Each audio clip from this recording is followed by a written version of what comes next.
முருகன் உங்களுக்கு துணையாக இருந்தா இந்த அறிகுறிகள் கண்டிப்பா வந்திருக்கும். முருகர் உங்களுக்கு துணையாக இருக்கிறார் என்றால் முதலில் அவரின் ஞாபகம் வந்து கொண்டே இருக்கும்.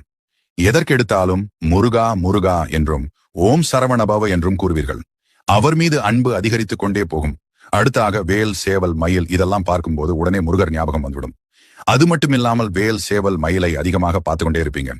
முருகனுக்கு உரிய சிறப்பான நாள் வருகிறது என்றால் அந்த நாளை நீங்கள் ஏதோ ஒரு காரணத்தினால் மறந்துவிட்டீர்கள் என்றால் அன்றைய தினம் உங்கள் மனதிலும் கண்களிலும் முருகனின் உருவப்படமோ முருகர் சம்பந்தப்பட்ட பொருட்களோ உங்க முன்னாடி வந்து ஞாபகப்படுத்தும்.